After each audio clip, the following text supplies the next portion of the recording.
कृष्णं नारायणं वन्दे कृष्णं वन्दे व्रजप्रियं कृष्णं द्वैपायनं वन्दे कृष्णं वन्दे पृथासुतं सच्चिदानन्दरूपाय विश्वोत्पत्त्यादिहेतवे तापत्रयविनाशाय श्रीकृष्णाय वयं नुमः। यं प्रव्रजन्तमनुपेतमपेतकृत्यं द्वैपायनो विरह कातरया जुहाव पुत्रेति तन्मयतया तर्वो विनेदोस्तं सर्वभूतहृदयं मुनिमानतोऽस्मि निगमकल्पतरोर्गलितं फलं सुखमुखादिमितद्रवसंयुतं पिबत भागवतं रसमालयं मुहुरहोरसिका भुवि भावुका।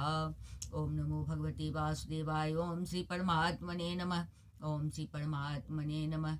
ओम श्री परमात्मने नमः। इस YouTube चैनल पे सभी भक्तगणों का हार्दिक स्वागत है, हार्दिक अभिनंदन है। श्रीमद् भागवत महापुराण के सप्तम स्कंद में 12 अध्याय, जिसमें कि ब्रह्मचर्य और वानप्रस्थ आश्रमों के नियम का वर्णन है।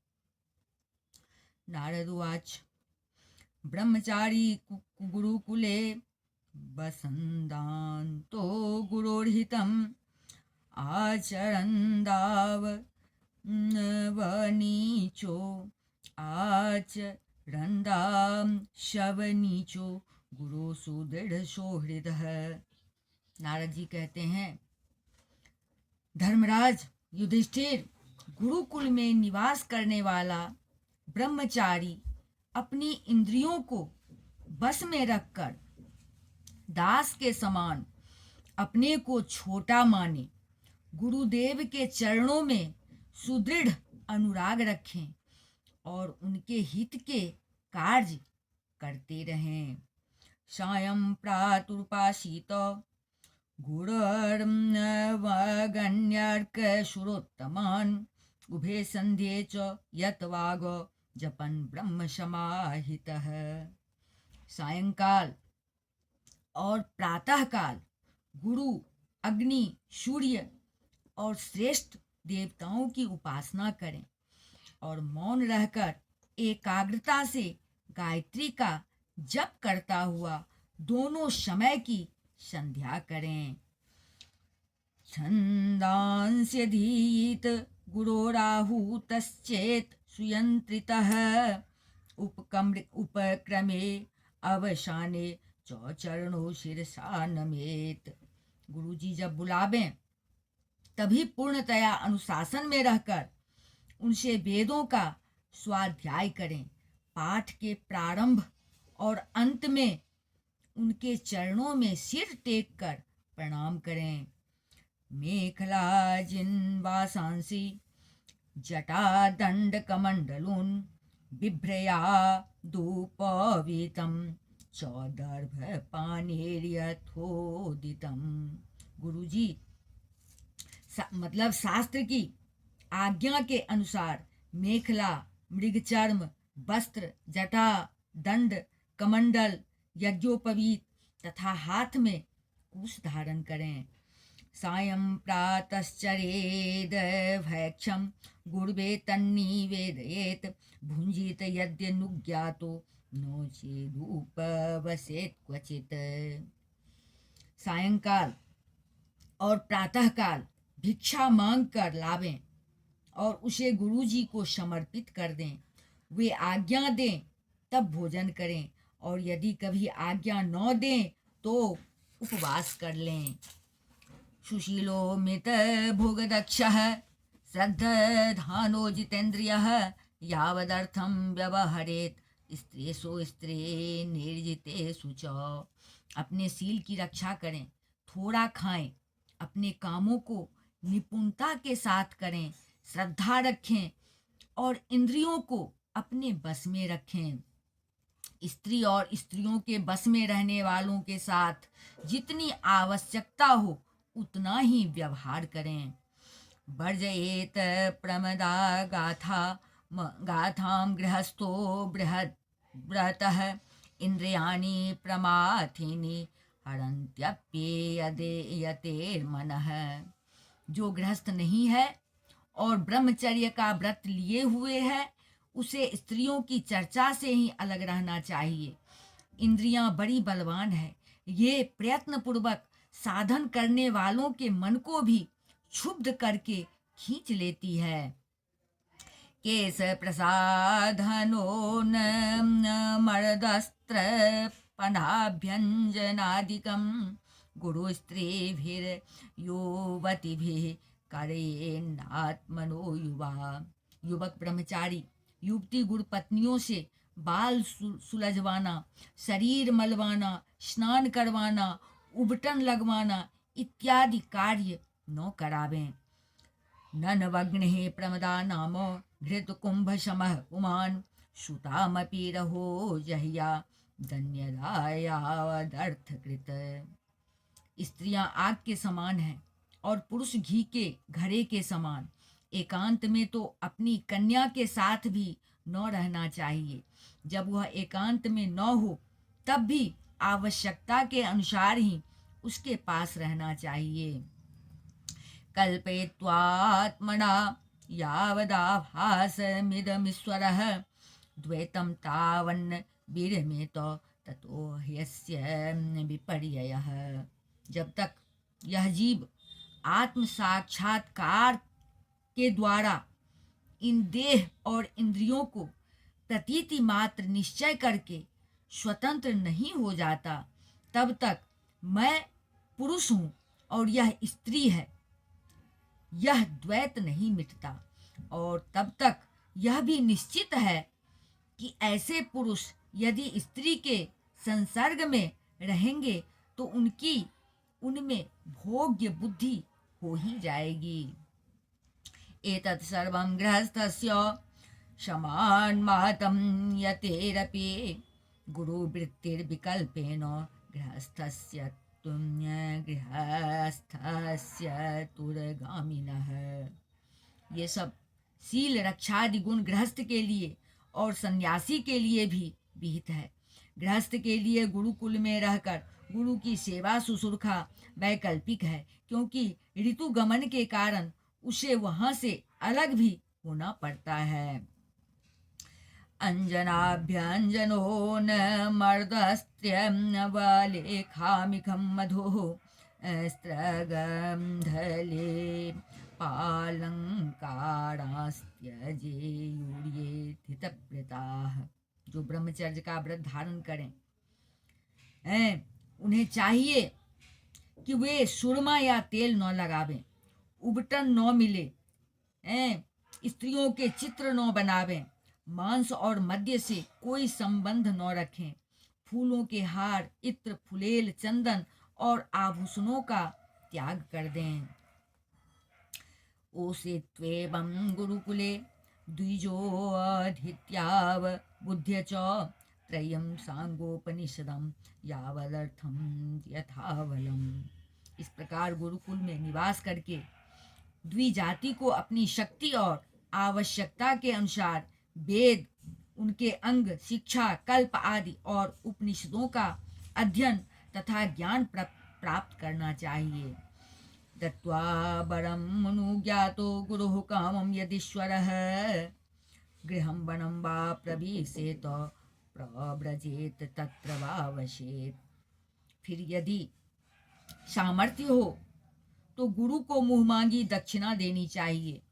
इसके बाद उनकी आज्ञा से गृहस्थ, वानप्रस्थ अथवा संन्यास आश्रम में प्रवेश करें या आजीवन ब्रह्मचर्य का पालन करते हुए उसी आश्रम में रहें। अग्नो गुरावात्मनि च सर्वभूतेष्वधोक्षजं भूतेष्वधामभिः पश्येद प्रविष्टं प्रविष्टवत्। यद्यपि भगवान स्वरूपतः सर्वत्र एक रस स्थित है, अतएव उनका कहीं प्रवेश करना या निकलना नहीं हो सकता। फिर भी अग्नि गुरु आत्मा और समस्त प्राणियों में अपने आश्रित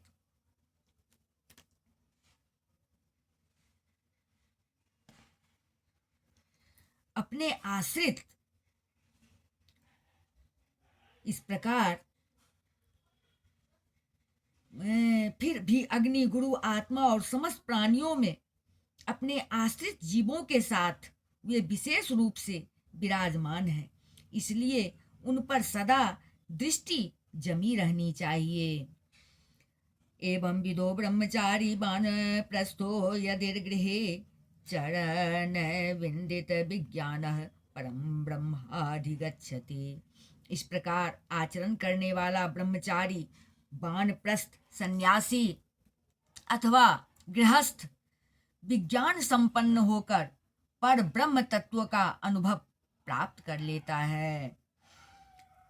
वानप्रस्थस्य वक्ष्यामि नियमान् मुनि सम्मतान् यानातिष्ठन् मुनिर्गच्छे ऋषि लोक मिहांजसा। अब मैं ऋषियों के मतानुसार वानप्रस्थ आश्रम के नियम बतलाता हूँ। इनका आचरण करने से वानप्रस्थ आश्रमी को अनायास ही ऋषियों के लोक महरलोक की प्राप्ति हो जाती है।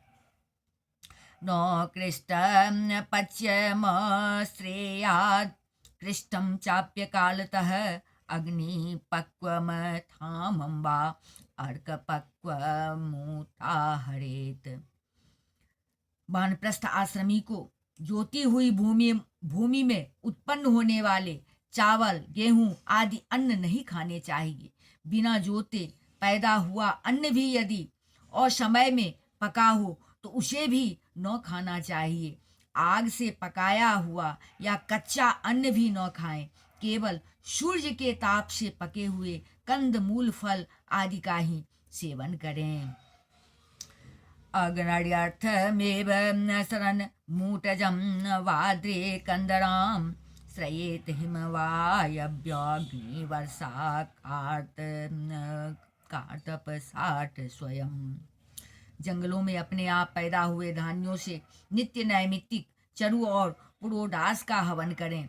जब नए नए अन्न फल फूल आदि मिलने लगे तब पहले के इकट्ठे किए हुए अन्न का परित्याग कर दें।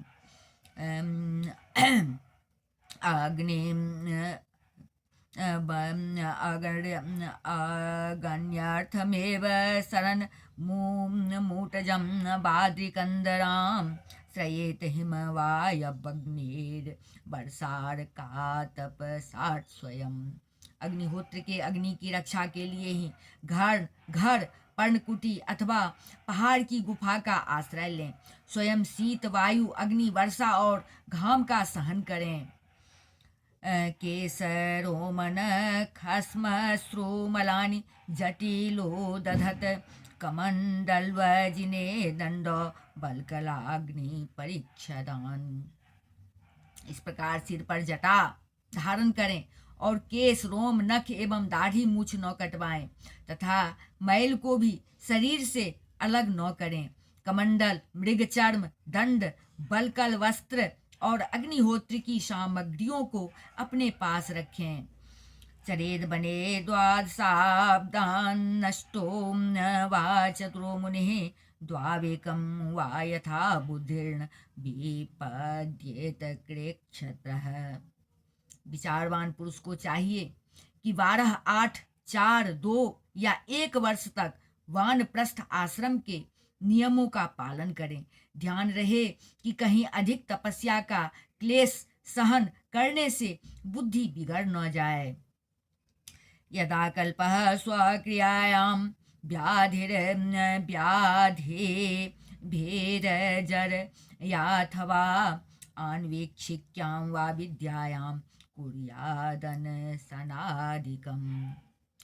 वानप्रस्थी पुरुष जब रोग अथवा बुढ़ापे के कारण अपने कर्म पूरे न कर सके और वेदांत विचार करने की भी सामर्थ्य न रहे तब उसे अनशन आदि व्रत करने चाहिए। आत्मन्यग्नेन समारोप्य सन्न्यस्याहम् आत्ममम्नतां कारणेषु न्यसेत् सम्यक संघातम तु यथार्हतः। अनशन के पूर्व ही वह अपने आहवनीय आदि अग्नियों को अपनी आत्मा में लीन कर लें। मैंपन और मेरेपन का त्याग करके शरीर को उसके कारणभूत तत्वों में यथा योग्य भली भांति लीन करें। खेखाने वायोनिः श्वासांस्तेजस्योश्रमानमात्मवान् अपस्वश्रेक्लेश्लेष्म पोयानि चितोशेषं यथोद्भवम्। जितेंद्रिय पुरुष अपने शरीर के छिद्राकाशों को आकाश में, प्राणों को वायु में, गर्मी को अग्नि में, रक्त, कफ, पीव आदि जलीय तत्वों को जल में और हड्डी आदि ठोस वस्तुओं को पृथ्वी में लीन करें। वाचमग्नोश वक्ताभ्यामिन्द्रे शिल्पं करावपे पदानि गत्या वयसे रत्योपस्थं प्रजापतो। इसी प्रकार वाणी और उसके कर्म, भाषण को उसके अधिष्ठात्र देवता अग्नि में, हाथ और उसके द्वारा होने वाले कला कौशल को इंद्र में, चरण और उसकी गति को मृत्योपायो विसर्गम च यथास्थानम विनिर्देशेत दिक्षु श्रोत्रम सनादेन स्पर्शमध्यात्मनि त्वचम्। रूपाणि चक्षुषा राजन् ज्योतिष्याभिनिवेशयेत् अप्सु प्रचेतसां जिह्वां घ्रेणेन घ्रेड्येर्घ्राणं छितोऽन्यसेत्। उसकी गति को काल स्वरूप विष्णु में, रति और उपस्थ को प्रजापति में एवं पायु और मलोत्सर्ग को उनके आश्रय के अनुसार मृत्यु में लीन कर दें।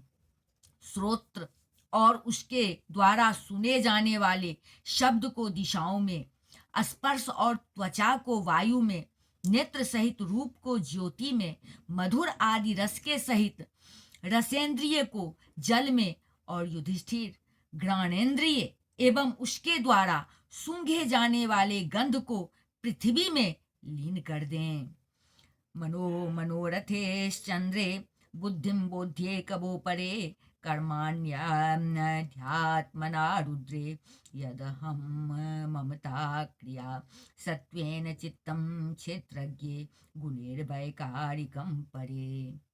मनोरथों के साथ मन को चंद्रमा में, समझ में आने वाले पदार्थों के सहित बुद्धि को ब्रह्मा में तथा अहमता और ममता रूप क्रिया करने वाले अहंकार को उसके कर्मों के साथ रुद्र में लीन कर दें। इसी प्रकार चेतना सहित चित्त को क्षेत्रज्ञ जीव में और गुणों के कारण विकारी से प्रतीत होने वाले जीव को पर ब्रह्म में लीन कर दें। अप्सोचिते मपो ज्योतिष्यदो वायो नवस्य मुम कूटस्थे तच्च महते तदव्यक्ते अक्षरे च तत्।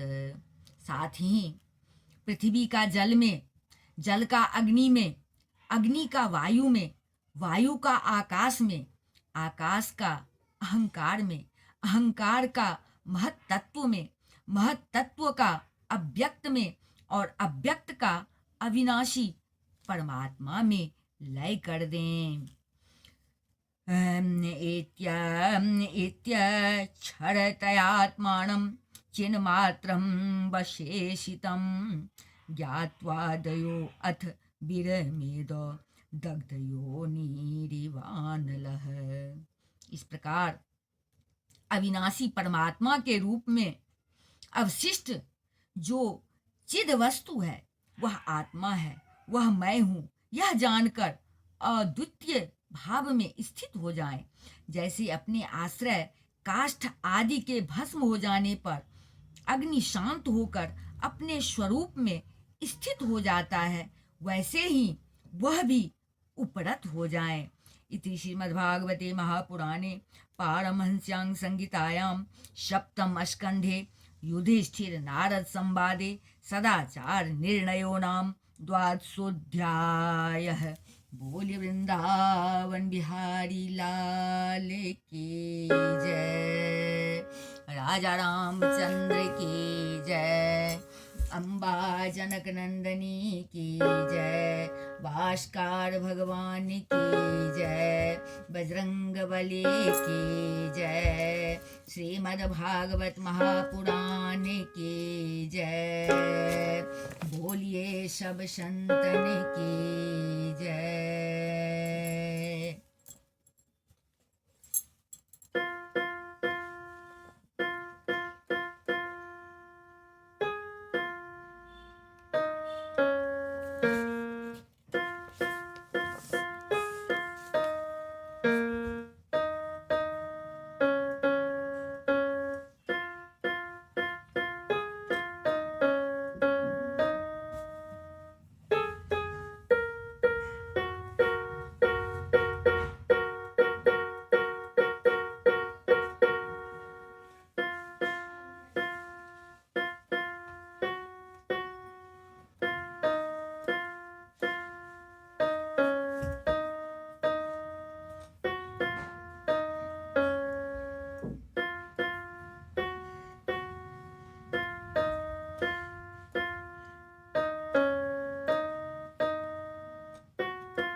बोले बांके बिहारी लाल की जय।